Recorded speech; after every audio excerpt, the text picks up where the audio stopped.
Hi, good morning, everyone, and good evening, good afternoon from various parts of the world. We are live on 83rd CMAAO meeting, which is International Weekly Meeting. This is the 83rd session, and we are on 6th of November, 9:30 a.m. live.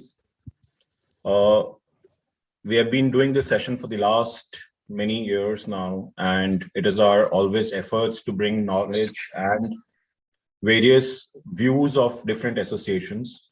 And we also have invited guests with us, and we share country experiences, we share CMAAO experiences, we share COVID experiences, a journey which was started by Dr. K.K. Agarwal. Today, we are talking about COVID-19 country experience for Canada. This is the first time Canadian Medical Association has been representing on this forum. So thank you so much. And meanwhile, till the time people will join, we will start the presentation. I will just briefly tell you, CMAAO is basically a consortium of almost 19 countries, and which includes Australia, Cambodia, Bangladesh, Hong Kong, China, India, Indonesia, Japan, Korea, Macau, Malaysia, Myanmar, Nepal, Pakistan, New Zealand, Philippines, Singapore, Sri Lanka, Taiwan, and Thailand.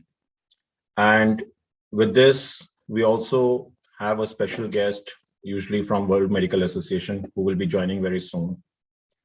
I would like to introduce Dr. Jeff Blackmer. He's from Canada, especially here for the presentation. He's the Executive Director for Canadian Medical Association. He's the Executive Vice President, Global Health and Chief Medical Officer.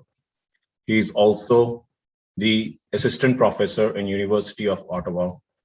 And we would like to hear from him the Canadian experience. Over to Dr. Jeff. Dr. Jeff, this meeting is also live on our social media platform. We have about 2 million subscribers.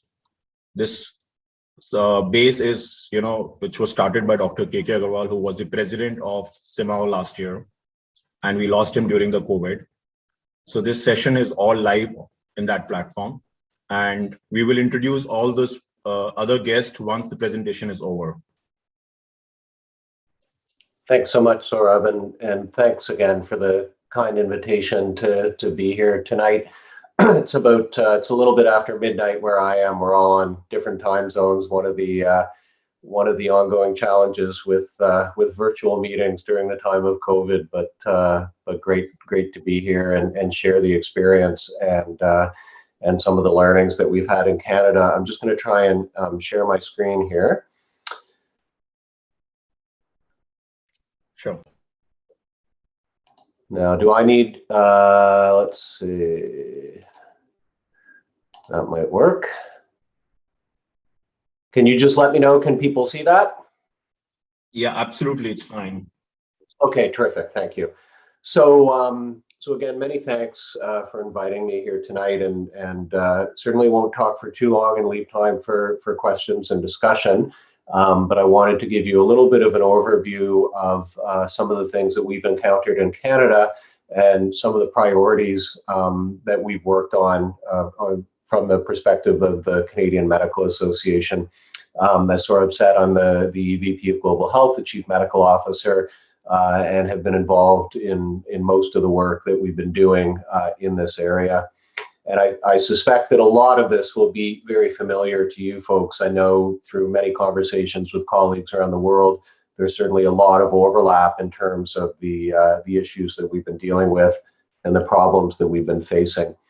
So I'm going to talk a little bit about some of the early issues and challenges, and then I've sort of divided it up into talking about what we've done to try and support our colleagues, some of the issues around the transition to virtual care, what we've been trying to do in terms of keeping the public informed in an ongoing and accurate manner, some of the issues around the rollout of vaccines and ongoing issues in that area, a little bit about funding and some of our activities from a global perspective, and then finally, communications and social media. So as we all remember, and not necessarily fondly, the first weeks of this pandemic were a very difficult and often confusing time. Back in January, when the early reports started to come out about a virus in China, we fairly quickly struck an internal working group. Many of you will remember that Canada was really severely affected by SARS many years ago and had a number of deaths, and a number of physicians unfortunately succumbed to SARS. And so we were pretty sensitized to early warning signals about a possible pandemic virus. So fairly early on, we struck an internal working group. We didn't think it was likely at that point that we would be impacted, but we certainly thought it was a possibility. The CMAAO was actually relatively well equipped for working from home. We've been working virtually, at least part-time, with most of our staff for a few years, and so we felt fairly ready for that transition in case it had to happen.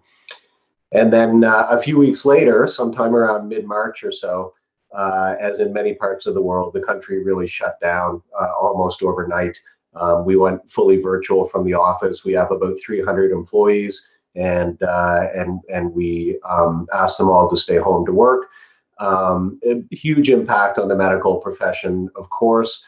In-person medical visits really were reserved for emergencies only. A lot of our colleagues essentially closed their offices, and COVID numbers started to climb quite quickly in North America around mid-March. Some of the early issues that we had to deal with in Canada, again, very similar to the experience elsewhere. Personal protective equipment, lack of PPE was a huge issue. Very little stockpiled. Like many countries, we had gone to a just-in-time delivery system with a global supply chain. And so we had very little domestic capacity to try and make up the difference when supplies started to run short. We had lots of situations where physicians and other healthcare providers were reusing equipment that was really meant for one-time use. We had stories of nurses, wearing garbage bags instead of hospital gowns. Lots of other really unfortunate situations where the lack of PPE was really interfering in patient care. Like many of you, we tried to work with our federal government and other decision makers to try and procure PPE for our colleagues for the front line. Every single country in the world was in the same situation, and we were all fighting for the same supply chains. At the same time, we were faced with situations where people online were extorting vast sums of money for PPE, and unfortunately, some clinicians and some hospitals were having to pay the price in some of those situations. So that was a major priority early on. We did a fair bit of work with our members as well to try and get a better sense of where the shortages were most acute and what we could do to help with that.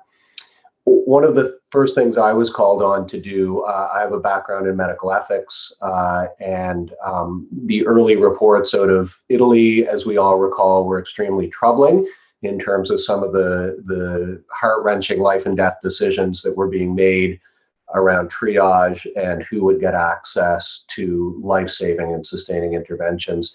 And so really not knowing what the situation was going to be locally, as the virus moved around the world, we wanted to be prepared for those eventualities as well. And so we drafted some triage protocols to help physicians with decision making.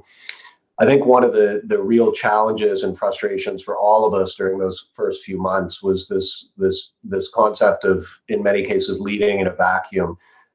Very little information or accurate information about the virus, a lot of uncertainty, trying to provide support to our colleagues, to patients amidst a lot of that confusion, and unfortunately, of course, a lot of misinformation as well.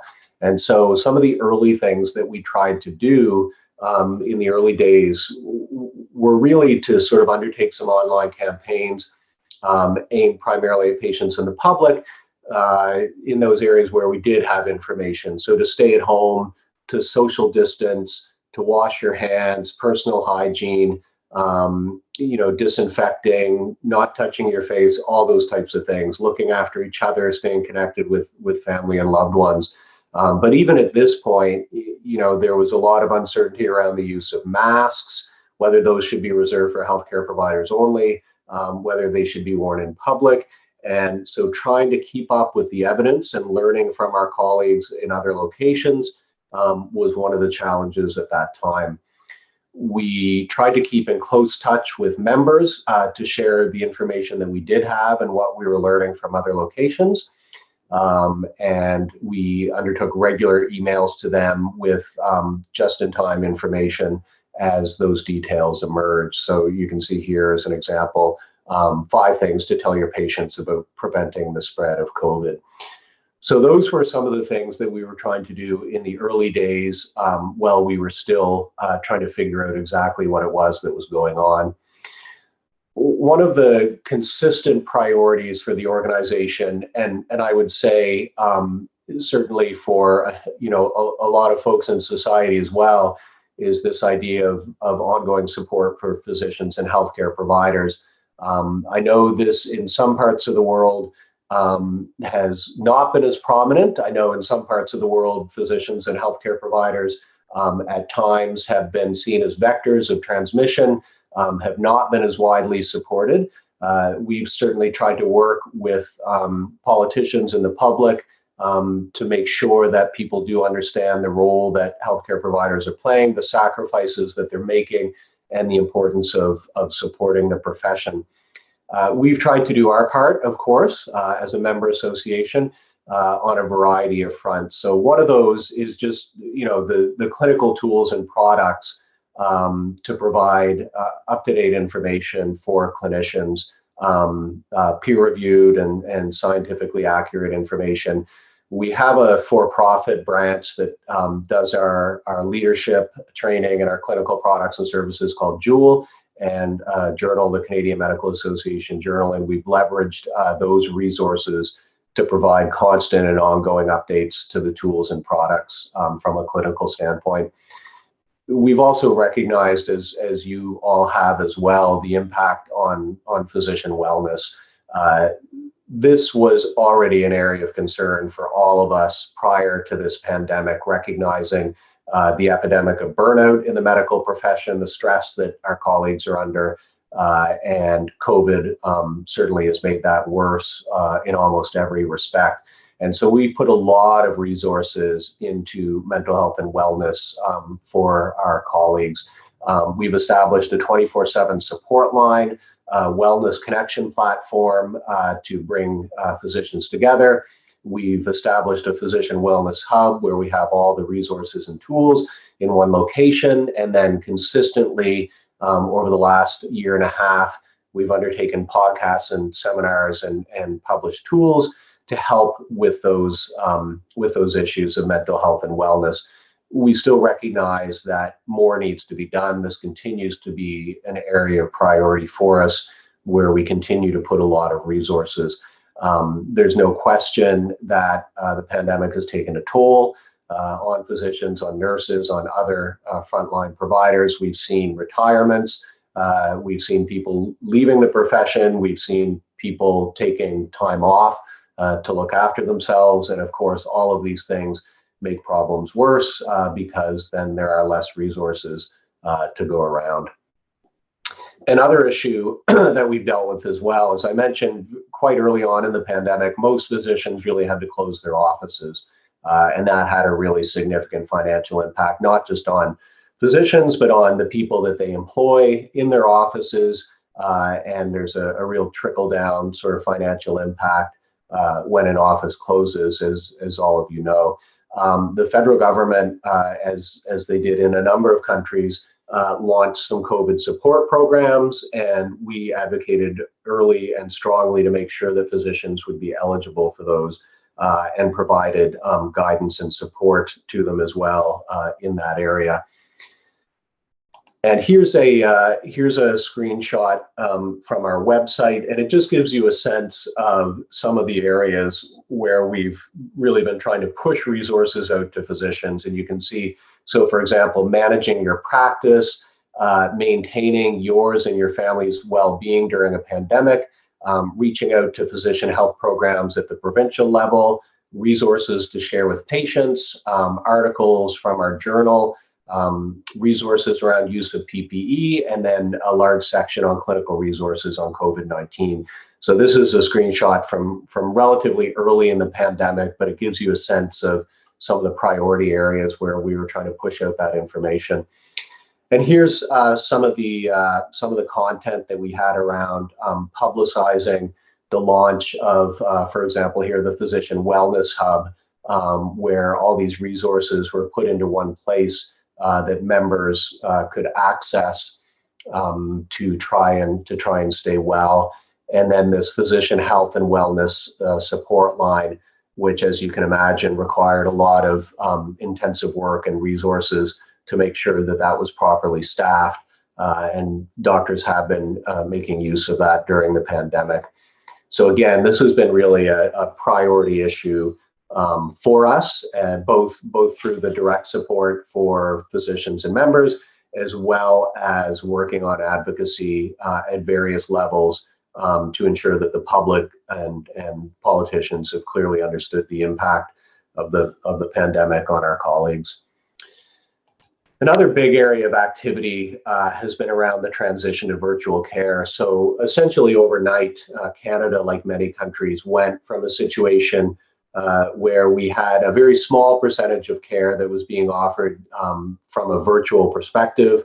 You know, a small percentage, say 4 to 5% of visits were sort of being done virtually, primarily for people who were in rural or remote areas. As many of you know, Canada is a very big country, and not all of our patients are in an urban setting. So there was the use of virtual care for some of those types of situations, but it was really the exception rather than the rule. And then essentially overnight in mid-March, we had to shift the vast majority of care to the virtual realm. One of the things that had to happen very early on was we had to figure out how doctors were going to get paid for this. And that was one of the big barriers, you know, leading into the pandemic around why virtual care was not being adopted more fulsomely, was because governments were reluctant to step forward and pay for that. You know, they felt there was maybe a lack of evidence around the efficacy, the appropriate use of these types of care models. But obviously, you know, through necessity, we had to shift very quickly, and governments responded accordingly by figuring out how to compensate for that.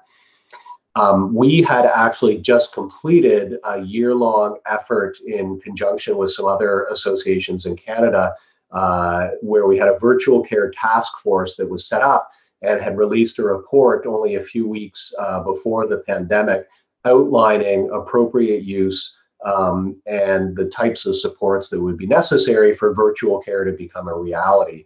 And so we were actually in a sort of reasonably good situation to help support our members.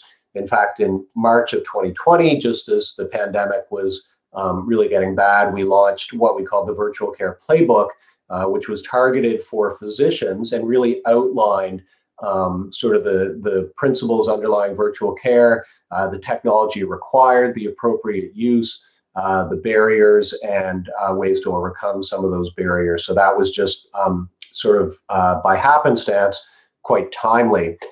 The other thing that we recognized very quickly that was required was not just a guide for doctors, but a guide for patients as well, particularly, but not just elderly patients who may not have been as comfortable with technology. And so in June of 2020, we launched the Virtual Care Guide for Patients, which had extremely good uptake and was very well received by the public. And so here you'll just see some examples of some of the materials that we pushed out over social media and other venues around some of the issues that we were trying to address. So, you know, when should you use virtual care?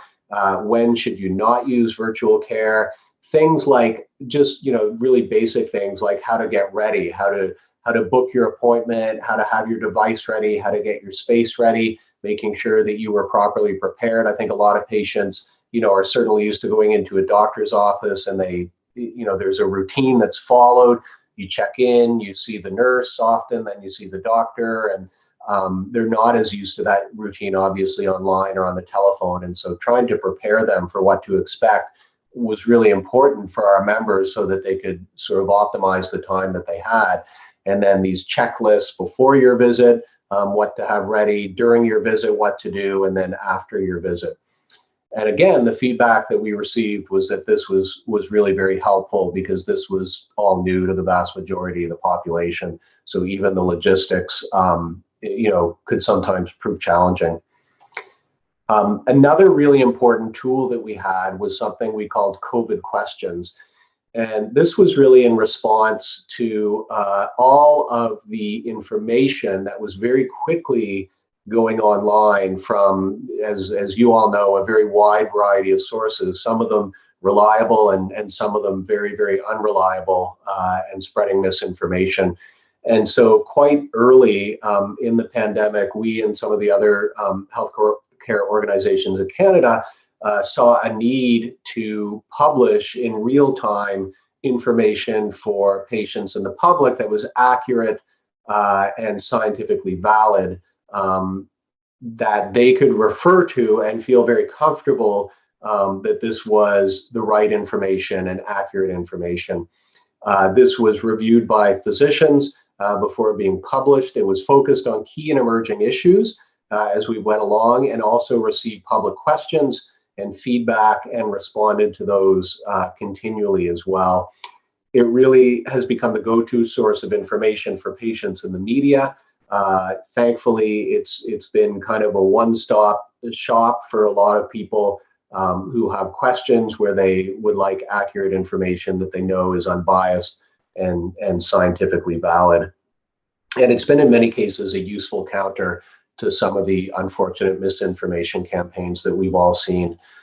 And so here you can see some of the publicity around the launch of this initiative, together with the Royal College of Physicians and Surgeons and the College of Family Physicians, a website where questions from the public will be answered by reputable sources. And then some of the copy around, how does COVID spread? Do you have questions about it? And so early on, these were the very basic questions. What is a virus? How do viruses spread? What is COVID? Where does it come from? How is it different from other viruses? How can I prevent it? What are the things I need to consider? And then, as time passed, we got into more things around vaccines, around return to work, all these types of things, around travel. So it evolved.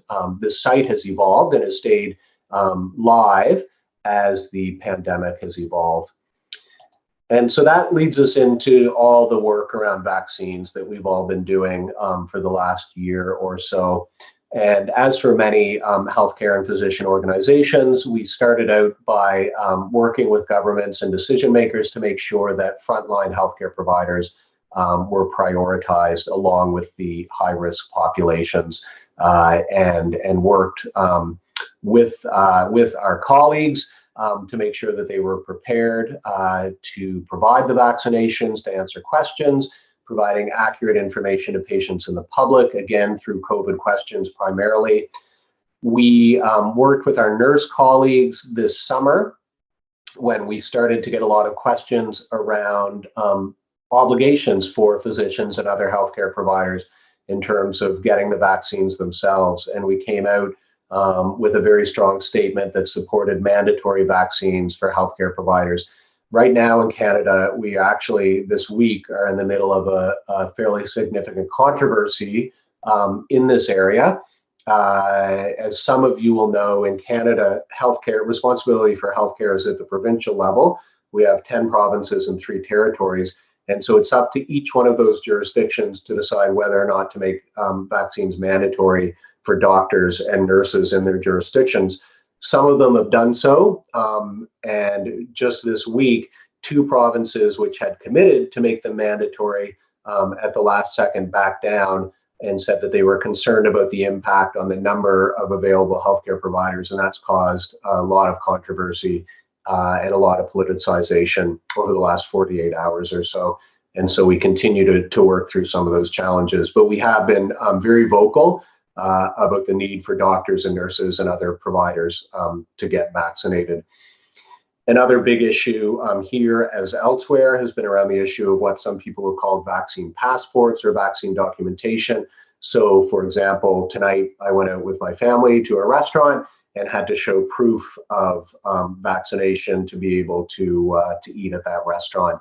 And the same is true in all parts of Canada for pretty much all indoor activities, except for shopping and things like groceries and pharmacies and those types of things. But for sporting events, theater, movies, restaurants, entertainment, gyms, anything that's sort of discretionary, you do need to show evidence that you've been vaccinated. The other issue that's quite tricky from a political perspective, but is important for a table like this, where we're all very concerned about global health, is the issue of global equity and distribution. We all know the statistics around where the vaccines have been distributed and where they have not. We know the controversy around the provision of boosters in a lot of jurisdictions, including my own, before many countries in the world get access to a first shot. And so we have been vocal, both in public, but especially behind the scenes with the Canadian government, to continue to encourage them to share and to provide funding for vaccines in countries outside of Canada. Our Prime Minister at the G20 announced a significant donation. Certainly more needs to be done, and we continue to make that point again in public and in private. Another area where we've had an opportunity to have a bit of an impact has been around funding and support. So about 3 years ago, we sold a financial subsidiary company that we had owned for 50 years. We sold it to a major Canadian bank for about $3 billion Canadian. And so we are sort of in a unique position for a nonprofit we've established a Canadian Medical Association Foundation that's very well funded and supported, and very quickly turned to the foundation to disperse some of that funding to the medical community and to vulnerable populations throughout the pandemic. So we've distributed over $30 million in funding. And we also, of note, earlier in 2021, when the devastating wave was hitting India, we saw the terrible impact it was having on our brother and sister colleagues on the front lines in healthcare in India. We wrote a letter of support to the Indian Medical Association, and also donated $250,000 to Médecins Sans Frontières, specifically towards their response in India to try and remove some of the pressure on the front lines that our colleagues were facing in that situation. And so we've tried to respond as we've been able to some of the challenges. And this next slide just gives you a bit of a sense of where some of that $30 million has gone. So, you know, for example, to hospitals, to provide PPE and clinical equipment. So early in the pandemic, we did try and provide funding to get PPE to Canada for our members. We've given a lot of money to learners and junior colleagues, cities and communities, family medicine, frontline workers, et cetera, et cetera. So, you know, we've really tried to leverage some of the resources that we're fortunate to have to try and support folks on the front line and make a bit of a difference in that way. One of the real challenges in this area, and I sort of alluded to this earlier, you know, around some of the efforts that we made to sort of counter disinformation and get information out to decision makers, has really been trying to leverage traditional and social media to advance our advocacy priorities. It's been really fascinating in Canada and elsewhere to see the role that both individual doctors and the collective profession have played in terms of social media and advocacy. And there are a number of Canadian doctors now who are considered national celebrities who no one had heard of 2 years ago prior to the pandemic, because they really stepped forward in terms of challenging governments and other decision makers and making sure that public health is prioritized ahead of political expediency. So, a number of situations have occurred, for example, where provinces have tried to open things up and have faced significant backlash from us and from individual doctors and collectively the profession around that, and have had to backtrack and reinstitute health measures like masking and social distancing and limiting attendance at different events. And it's really sort of showed the power that physicians have when they leverage it wisely, and when the public is paying attention. We all know that in many situations the public trusts physicians a lot more than they do politicians, and we've really seen the impact of that over the past few months in Canada and elsewhere. And just quickly, a few of the statistics, just to sort of show you, the uptake that we've had in terms of the reach of our sort of social media efforts, and the increase that we've had in terms of, for example, over, almost tripling the number of Facebook followers, 4 times the number of Instagram followers, and a lot of traction on those social media platforms. So we've certainly tried to be active in the areas where our members and where the public are looking for information. And then this gives you a sense of the uptake in terms of traditional media. And just to, as a good example, in 2020, we had, almost 700 million impressions, and then double that just in the first 9 months of 2021, as increasingly, doctors and the medical profession have really been the focus of a lot of media attention during the COVID pandemic. So while it has been a truly awful time, it's provided an opportunity for organizations like ours and for physicians to step forward and really show leadership. And the public and the media have really taken notice of that and have spent a lot of time amplifying those voices. This is finally here in terms of the media part. We undertook a vaccine hesitancy campaign through the COVID Questions website, and you can see the number of page views and the increase in traffic by 1,400% in the first month alone of that campaign. So really very significant uptake in terms of a lot of the social media and online campaigns that we've been undertaking. And then I'll just sort of close here by just identifying things that continue to occupy us as we move forward. We've been very clear that this is not going to stop anytime soon, not just in terms of the pandemic and sort of this idea of moving into an endemic phase, but in fact, the repercussions from the last 20 months or so are going to be profound and long lasting. The impact on physician and other healthcare provider health and wellness is not going away anytime soon.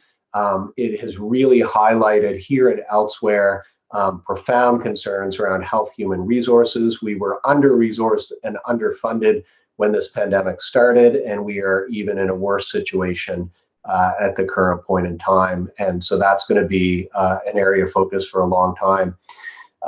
As you know, the United States just this week approved a vaccine for children under the age of 12.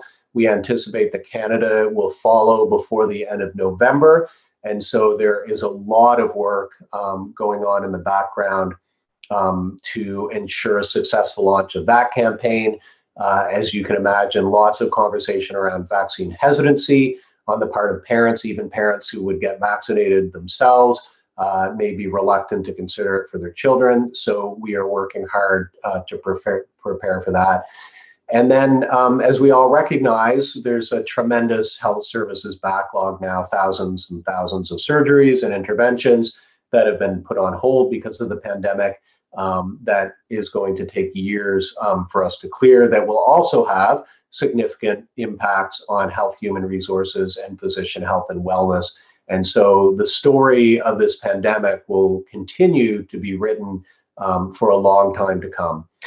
Hopefully, I'm going to stop sharing here. Hopefully that was a helpful overview.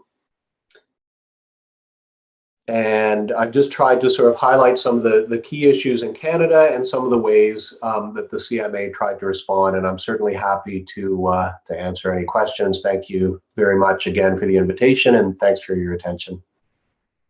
Thank you, Dr. Jeff. And it was definitely a very good, insightful what Canada has done. We will now open the forum for question answers. But before that, I would just like to quickly introduce everyone in this forum. So we have received regrets from Singapore. We have received regrets from Dr. Heidi. Meanwhile, we would like to introduce, usually people who attend these sessions are Dr. Heidi. She's a president for the World Medical Association. Dr. Chong, he's a chair for CMAAO, and he's from Singapore Medical Association. They both are traveling. Dr. Ravi Naidu from Malaysia, Dr. Nazmi from Pakistan, Dr. Alvin from Hong Kong, Dr. Pillai from India, Dr. Salma Kundi from Pakistan, Dr. Angelica from South Africa, Dr. Jamaluddin Chaudhary from Bangladesh, Dr. Akhtar Hussain from South Africa, Dr. Mukti from Nepal, Dr. Subramaniam from Malaysia, Dr. Sajjad from Pakistan, Dr. Prakash from Nepal, Dr. Bennett from Philippines, Dr. Deborah from Brazil, Dr. Marie from Japan, Dr. Russell from Bioethics, UNESCO, Australia, Dr. Kazi, President-elect CMAAO from Pakistan, Dr. Sheen from Korea. We also have Dr. Shashank Joshi. He was an instrumental for COVID task force in India. Dr. Bukhari from Pakistan, Dr. Monica from USA, Dr. Sanchita from India, IGCP group, and I am Saurabh from Heartcare Foundation of India. So can we have questions? Yes, Saurabh. Yes, Dr. Sajjad. Yes, thank you very much, Saurabh. I just very much impressed with the presentation of Dr. Jeff. Very informative and very impressive, Dr. Jeff. Well done. Actually, I would like to know that the Canadian Medical Association did a wonderful job during pandemic, as you said. I just want to know the office bearers are they working for honorary basis, or they are working on a salary basis? Number one. Number two, about the vaccine. What about the boosters vaccines? Are they healthcare workers are having this booster vaccines completely? Are they in favor of booster vaccines? What is the situation in Canada? And as you said, in Pakistan, the Pakistan Medical Association, same as you did in Pakistan, we provide the PPE to all the healthcare workers. I mean, the paramedics, the nurses, the doctors, and even the other staff, the administrative staff, everyone. The Pakistan Medical Association have provided the PPE. So, lastly, I must have your contact or the contact of the Canadian Medical Association, so that we can collaborate from Pakistan Medical Association and the Canadian Medical Association to exchange our views frequently, and we can just have, maybe I'm visiting Canada in within 6 months, so we can visit the Canadian Association and learn something and get some guideline from the Canadian Medical Association. Thank you very much, Dr. Jeff. Thanks very much for your comments and questions. I just put my email in the chat there, and you can certainly easily get a hold of me that way. Always happy to collaborate with colleagues. I'll just answer those questions. So in terms of the senior office holders, we do provide them with an honorarium that often sort of approaches, I would say, salary replacement, essentially. Some of our elected officials take the year off entirely from clinical duties, and some of them still continue to practice a little bit on the side. But we certainly try and make sure that it's not a financial burden for them to assume the office. Again, we're a little bit fortunate in terms of the resources that we have. And I see your question about the guidelines on telehealth. In terms of the boosters, that's a really good question. Again, it's there's a significant controversy around this issue of providing boosters in resource rich settings like Canada, while a number of other settings don't even have first shots. And so I would say there's still sort of mixed opinion on this. Certainly that's probably true in healthcare as it is in the general public. However, the rollout is happening, and high priority populations are being identified, and certainly healthcare providers are amongst those populations. So I would anticipate that a number of physicians will get boosters in the next little while. I think there's a lot of discussion around how can we, at the same time as we try and look after our own populations, how can we do a lot better and a lot more at the global level? And I think that's where we're turning a lot of our attention at this point. So it's not an easy answer. I think we're trying to find a solution that addresses all of those issues, recognizing that we have a long way to go. Okay, one more thing. I just take an advantage. Do you have any knowledge about the vaccine, which is in the form of tablet by the by?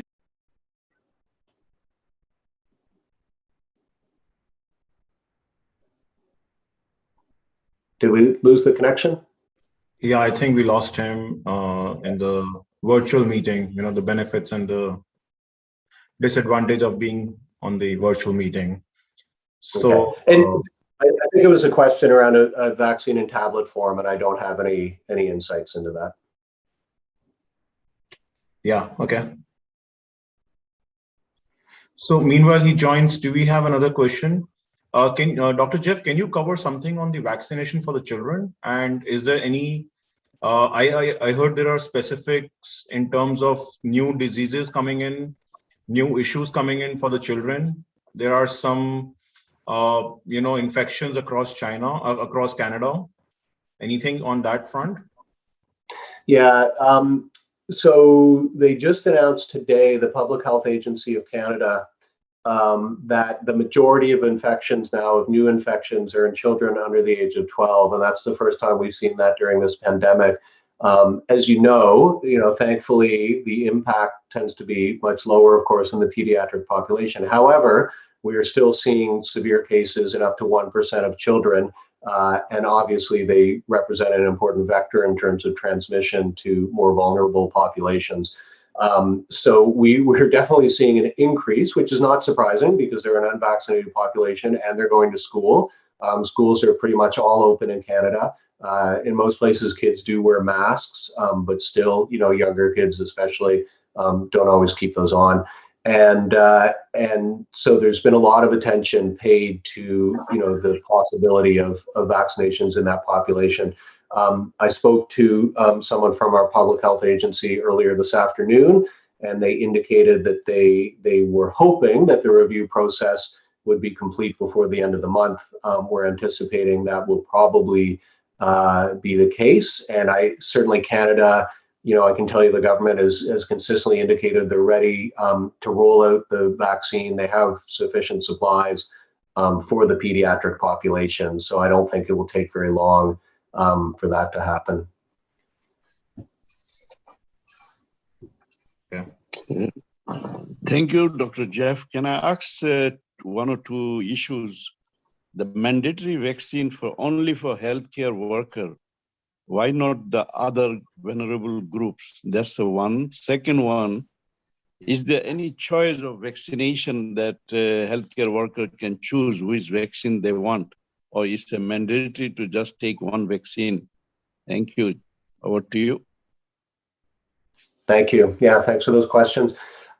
So I mean, we've certainly focused on healthcare providers, because that's our remit, of course, and our population. But we've also, so for example, we've been quite vocal around, for example, in the school context, having teachers and staff, mandatory vaccinations in that situation.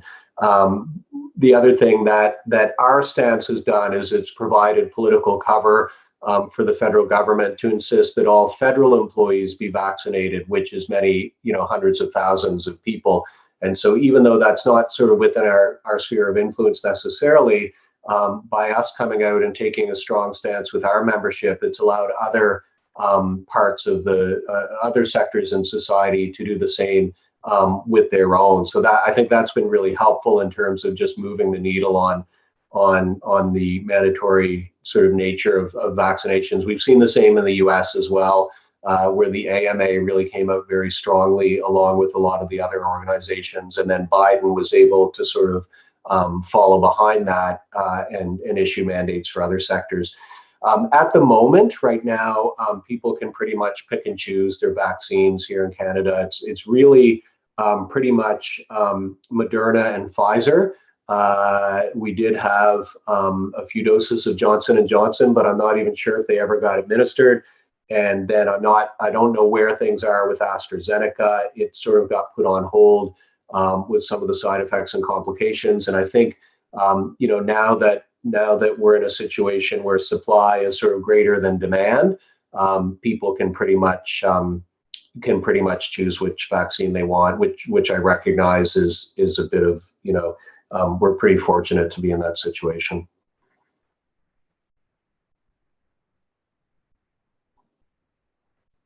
Dr. Angelica, you have a question? Thanks so much. Jeff, thank you so much for your presentation as well.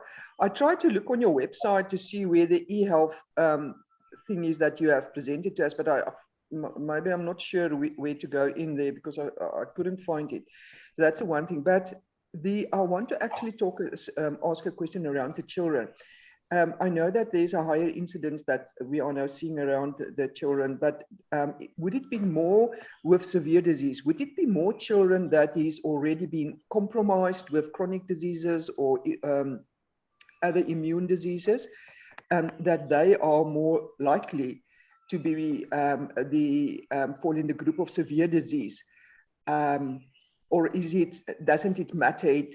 There's not really a trend that one can see with children with severe disease of COVID. Doesn't matter whether you are healthy or not. Is there anything there that you could have picked up? We haven't seen that yet in South Africa as a problem. And so I just would like to learn from the guys who are seeing more children getting severe disease. Thanks. Yeah, thanks for that. And listen, if you send me an email with your contact information, I'll make sure that I get those resources to you, and happy to share that, of course. In terms of the kids, I think we're sort of like you. The suspicion, of course, based on what we've seen with adults, is that kids who are immunocompromised are more likely to be on the more severe end of the spectrum. My impression, without knowing the data in depth, is that the numbers are still too small, which is a good thing, too small to draw any definitive conclusions at this point, which I think is probably sort of consistent with what you folks are saying, even though inherently it sort of makes sense that there would be a risk profile that would not be dissimilar to adults, but I haven't seen definitive proof of that.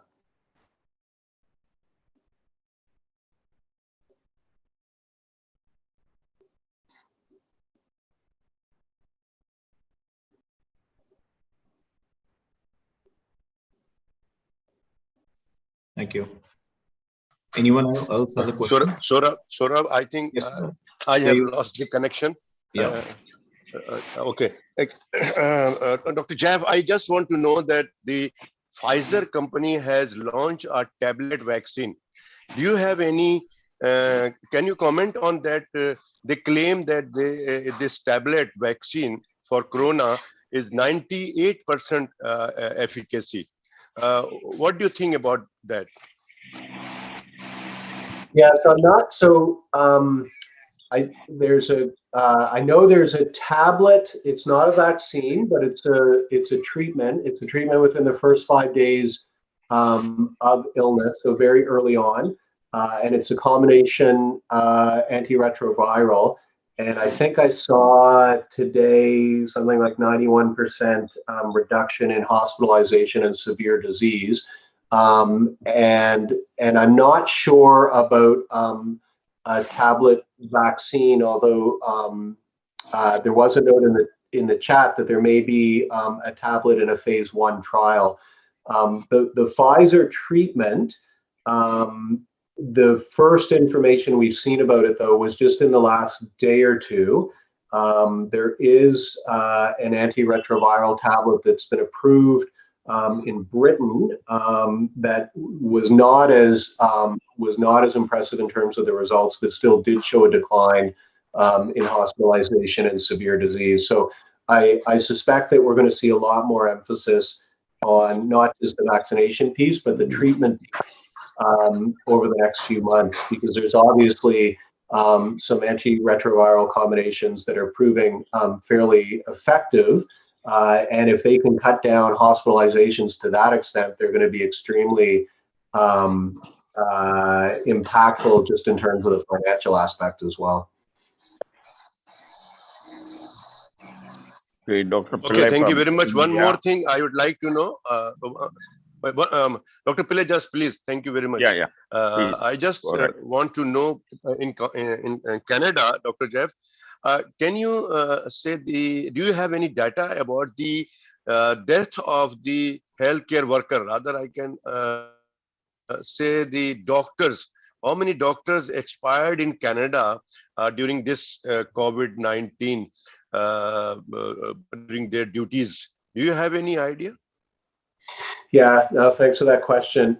We don't have definitive data. I would say the numbers, thankfully, are quite low. Maybe even lower than during SARS, because we saw the impact on the healthcare profession during SARS, and I think a lot of physicians were sort of extremely sensitized to that and spent a lot of time sort of preparing and protecting themselves. We don't have good federal data. I can tell you that the numbers are very, very low, though, especially compared, unfortunately, to some other countries.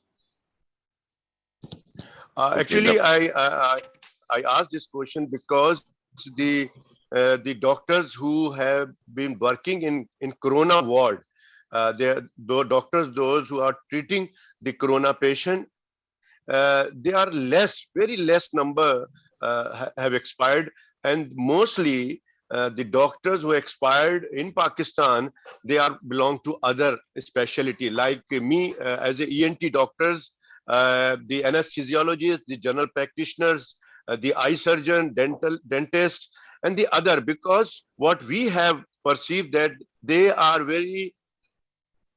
exposed more. They cannot diagnose the patient is coming to us with ENT problem, but he has or she has a virus also. So they take the virus and then get severe and then die. So in Pakistan, we unfortunately 229 doctors have been expired. Wow, that's tragic. Okay, thank you very much, Dr. Jaif. Dr. Pillai, Thank please. you. Yeah, I'm sorry for Dr. Pillai from India. It was a very informative talk, and it does give us a lot of lead as to how to go about further the control of COVID. What is the percentage of the population who had both doses of vaccine in Canada?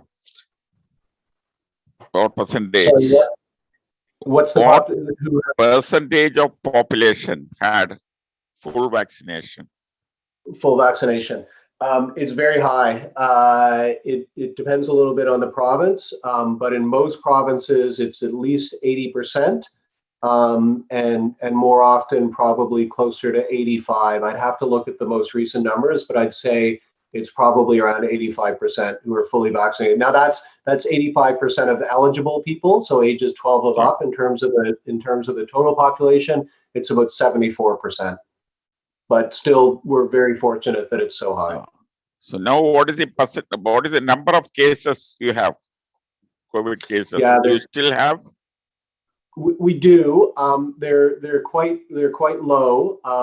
They're not as low as they were earlier in the year, but they are around 20. The incidence is around 20 per 100,000 or so right now. So quite low in terms of the the global perspective.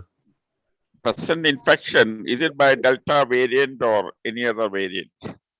Yeah, it's primarily Delta now. It's really become, there was a wave of Alpha in the spring, but right now the primary variant is certainly Delta, and in the kids, it's primarily Delta as well. This COVID appropriate behavior, the people, are they still following it, or it is all open? No, it's pretty good. Canadians are good rule followers by and large, and we're sort of like New Zealanders in that way, and other populations. We listen mostly to the government and try and sort of be considerate of each other, and so the behavior, with pockets of exceptions, has been quite good. The public health restrictions are still reasonably tight. Everywhere requires masking indoors. And everywhere has COVID passports or vaccine passports in place, and social distancing in place. And again, with a few exceptions, I think people are following the rules pretty carefully. Other diseases, has it gone up, or the death due to other diseases gone up? Yeah, it's a good question. There's some indication that's the case, but it's probably too early to tell definitively. There's certainly concern around, for example, delays in diagnosis of cancer and coronary artery disease that are leading to upticks in those areas. But it's hard to know whether those are artifacts or whether it's a true trend. And I think the next few months are probably going to give us a little bit more information, but certainly it's a concern. Thank you. You're welcome. Jeff, any comments on artificial intelligence? I know Canada has been known for artificial intelligence and in various fields. And I also know they have implemented a lot of AI in the COVID data, COVID analysis, and to overcome whatever the waves, the future waves and future thing. Any comments on that? Yeah, just as you say, I think the real use of AI during the pandemic has been in the modeling. And that's been helpful because I think the first thing we had to do was help the public understand that every model is wrong, but some of them are more useful than others. And what it's really shown people, and it's been helpful in that we've actually been able to show that the modeling was reasonably accurate. You can show them with a certain percentage of interactions, this is what the cases will look like, versus if you can keep your interactions below this percentage, the cases will drop down below this. And again, we've been able to show historically, now that we've got 20 months of data, that in fact the projections were reasonably accurate once we've been able to track sort of interactions and case rates. And so when the politicians and the chief medical officers now go out to the media and say, we're concerned because the AI is showing a projection that cases are going to get worse, people actually listen to that now, and it does seem to impact behavior. So that's been helpful, and I think it's been a good example of the power of modeling and of AI for something like this. Thank you. And I also know, like during this pandemic, which is true for all countries and all regions, but Canada being a very large, very less densely populated and a very large country, there was a bigger risk of being isolation, among especially the seniority of a lot of people there, and obviously, losing the incomes and everything. So there was a lot of what do you say, mental level stress going on. So any like if there are any comments on how CMA were able to instrument, in uplifting the social welfare for the people there in Canada. Yeah, it's a good question. And as you know, I mean, that's been a concern, of course, pre-pandemic as well, is social isolation and the impact on health. And certainly, the pandemic has shone a light on that. Like other jurisdictions, we've really struggled to keep folks in long-term care safe, especially early on in the pandemic. That's where, unfortunately, the majority of deaths occurred was in the long-term care setting. Amongst frail and senior folks. What we've learned is that we need to do a better job of leveraging all sorts of different interventions in terms of the social isolation. And so coming out of this, that's going to be one of our strategic priorities around care of the elderly, is the use of technology, but also social resources and social supports in keeping elderly folks connected and safe. And because I think, we didn't do a very good job during the pandemic, and it's something that we need to improve a lot on coming out of this. The government, did do a reasonably good job in terms of the financial piece. So not just supporting people, who weren't working or whose businesses suffered, but also providing financial support to elderly persons as well, so that they were able to provide for the necessities and that type of thing. But the social isolation continued to be a concern.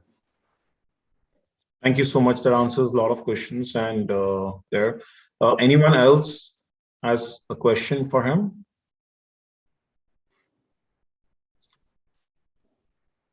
Jeff, I would request you to also attend future meetings wherever you're available. This is the same time. I know it is very late for you, but we have a chance where we all CMAAO countries meet, and we've seen a lot of interest coming in from the non-CMAAO countries as well. And there's a very good chance to understand what's going on. Obviously, this is at the stage where a lot of countries are at a very cool and very stable position. But during the pandemic, these meetings were very, very important. So I do invite officially where you can be a part of those meetings as well. Every Saturday it happens on the same time. And this is the 83rd meeting. We also have country updates, which happen usually every week whenever we have time. In case the presentation goes long, we carry forward. So we still have about 10 minutes. We can cover up quickly, what's going on. Yeah, Dr. Wazi, you're saying? This is Dr. Wazi. Thank you, Sarab. And thank you, Jeff, for your excellent presentation. It was wonderful listening to you and getting all the updates and how to proceed. And it was wonderful. You did a great job as Canada Medical Association. And I must appreciate and thank Sarab for carrying on this weekly meeting. It's an excellent platform where we get all the information updated from around the world. It's wonderful, your dedication, your hard work. We really appreciate, Sarab. And I'd like to thank all the participants, those who are there, taking keen interest, and their questions really, open up the topics, and that's how we come to know what is happening around the world. So I think we must keep this weekly meetings going on. And as you rightly said, Jeff did an excellent presentation, and we'd like to have him regularly on this forum as well.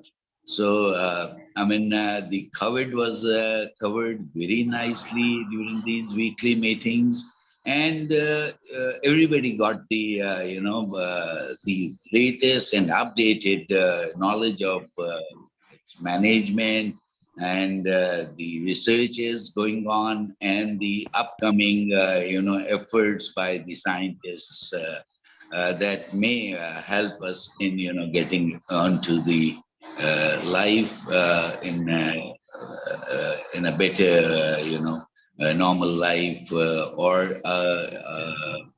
a new normal life in near future. So thank you very much for your efforts, Saurabh, Thank you and so much. excellent,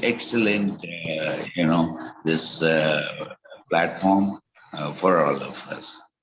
Thank Thank you. you. So can we also have Saurabh, quickly an update? I just add what the Dr. Qazi said. This is all because of my dear friend KK Agarwal. We must appreciate, and we just definitely we can't forget him, KK Agarwal, who have started, and this is all his vision. And I appreciate, Saurabh, that you are continuing the vision of and the meetings of CMAAO every week. So again, the credit goes to KK and you also. Thank you very much. Thank you. So can we quickly start with an update on Pakistan? What's happening with Pakistan? Okay, in Pakistan, thanks God, we are having everything normal in Pakistan. The school, the restaurant, the market is in normal condition, and the cases because of this, the cases is going down. We have only in within 24 hours 11 cases of death, 11 deaths, and only near about 500 cases all over Pakistan have been registered during 24 hours. And the vaccination, the 52% people in Pakistan have been vaccinated till today. And the situation is good, but we as a Pakistan Medical Association have been advising the people that please do follow the SOPs because it will again come if you are not following the SOPs, and please get vaccinated as early as possible. So this is as a PMA activist, we are doing this campaign through media, electronic and the print media. The situation is good, and I hope that the world will soon be eliminate from the COVID virus as the people are doing. But some people and some percentage all over the world is very hesitant from the vaccines and as well as not following the SOPs. So this is a problem for all over the world. Thank you. Thank you. Anything to add, Dr. Wazi? The 52% Dr. Kassim Sajjad has talked about is the single dose, but the complete dose, meaning 2 doses, is around 25%. Anyway, but talking about a population of 220 million, and it's getting better. The positivity rate is quite down. It's around 1.2% throughout Pakistan, and the death rate is also, as Sajjad has pointed out, is very low. So in a population of over 200 million and only 11 deaths, things are getting better, despite the fact that we have low vaccination being done. And there are no SOPs followed, despite the fact that the health authorities, the PMA, and everybody is trying to, convince the community to follow the SOPs. But still, we are doing good. And everything is now opened up, schools, colleges, markets, and, all that. But let's hope that we continue to have this low percentage of new cases. And one thing I just always thought of, that let's have a mutated virus coming up in future, which could have, faster spread, but lesser virulent and lesser toxic, so that we can have, the better or the best herd immunity by that low virulence, low toxic virus. So anyway, things are moving in right direction. Vaccination, although is low, but still we are doing good at the health sector. Thank you. Thank you. Can I invite Dr. Pillai from India to give an update? Thank you. India also, COVID is under control, definitely. The number of cases come down to 12,000. And this again, only in certain states. And micro confinement definitely is continuing in areas where the incidents are more. Otherwise, the society has become open. Schools are open, industry, business, houses, tourism, everything is slowly returning to normal. And of course, the precautions are being taken. Air travel and even state-to-state travel, you have to do PCR and show that you don't have an infection. And to that extent, the spread definitely has been controlled. And Covaxin has been now recognized by WHO as an emergency vaccine. And there's a great boost for India and for Indians to travel to other countries, particularly those who have taken Covaxin. And otherwise, things are settling down. Even the latest variant, AY42, in only one state, few cases have been detected, but then further increase the number has not taken place. And then, of course, a good news in the horizon is that oral medicine produced by Pfizer has got approval in England. And hopefully that can prove to be a solution, particularly it happens to be an oral tablet. So things are getting brighter, but COVID appropriate behavior has to be continued. Vaccine definitely now almost 1 crore or 1.1 crore people have been vaccinated, and vaccination process is going on well, but still there is some amount of hesitancy for the second dose, for which the medical profession is definitely doing its best to see that at least 2 doses are taken by all.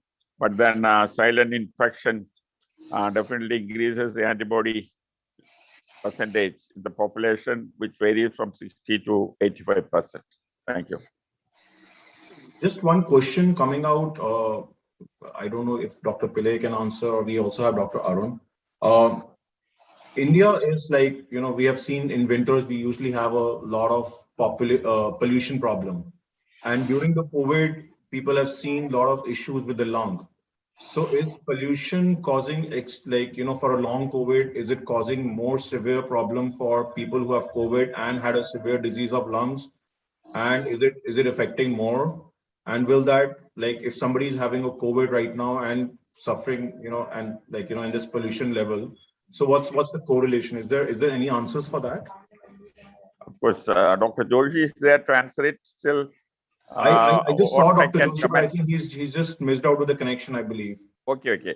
What I can say is definitely air pollution adds on to the problems with COVID, but wearing a mask, appropriate masking, definitely is a solution.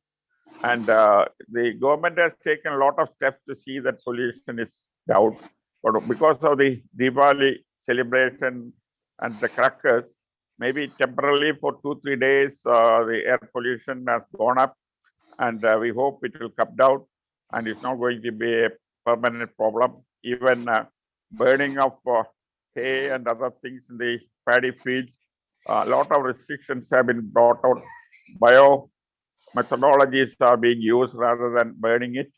And industries, definitely precautions are being taken regarding the exhaust air, and the steps taken to control pollution, air pollution by the government and the cooperation of the people. This can be overcome.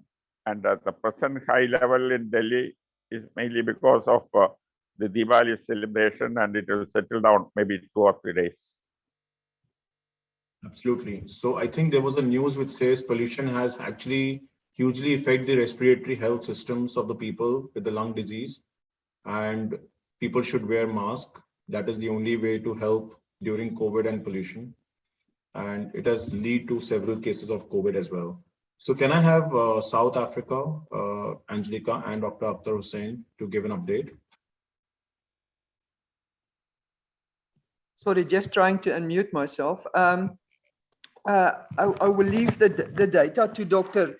Hussain, but just want to briefly tell that from next week, our healthcare workers who received Johnson & Johnson in February this year will now be due for a second Johnson & Johnson booster. It will start sometime next week. The date is the 8th, but I don't think we will start on the 8th.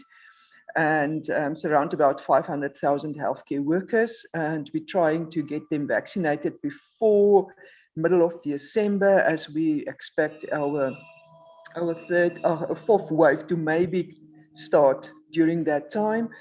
There's a bit of unhappiness currently because we, in the beginning of the year, the only way that we could have gotten any vaccines was under what we call the Sisonke trial that was with Pfizer, with Johnson & Johnson. And they were donating then at that stage Johnson & Johnson to South Africa for healthcare workers. So that we then got that vaccines under that trial in inverted commas. So what now happened, again, we were waiting for the data to come out to prove that with Johnson & Johnson, you need a second dosage. Unfortunately, the data only became available the last 2 weeks, as simultaneously with the heterologous vaccines that also can add a lot of value. And South Africa has got at this stage Pfizer vaccines. So again, at this stage, we were told that we will go under Sisonke 2 as a trial again. And therefore, we cannot take Pfizer. We don't have a choice. Our choice is either you take Johnson & Johnson or you don't vaccinate a booster. So we're a bit unhappy about that, and we're still trying in the background to see how we can lobby government to allow the healthcare workers, for those who want Pfizer as a second booster, to get that. And not only Johnson & Johnson or nothing else, because there were doctors that had adverse reactions on the Johnson & Johnson, and currently there's not really a choice for them. And I think that was why Dr. Akhtar also asked that question earlier regarding the choice, and we think we should have a choice. Thank you so much. Thank you, Angelique. In South Africa, the situation is much better. Is any other country like decreasing the cases? We have last 24 hours 339 cases, and the death was 44. But these are the death included a chronic admission with the COVID. Our recovery rate is 96.3%. Still, we got 18,000 active cases, and we have got total positive COVID-19, 2.9 million. Our total death till now is 89,295, and recovery is 2.8 million. The good news is some of the hospital discharged their last patients yesterday and day before yesterday. So the admission of the COVID is less and less. I just like to share the death of the healthcare worker. One of our previous speaker, Dr. Sajjad from Pakistan, mentioned. In South Africa, we had total more than 1,300 healthcare worker death. And those healthcare workers, not only the doctors, is the nurses, the porter, the cleaner, the surgical team, the specialist, the professor, and the most of the death is happen like 60.8% death had a comorbidity, and the 30% of the death of the healthcare worker is more than 2 or 3 comorbidity.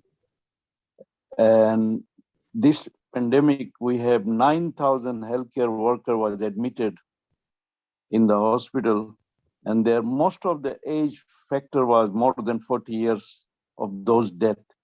And we, in this pandemic, we have lost plus minus 20 professor of medical profession, especially from the medicine and the other domain.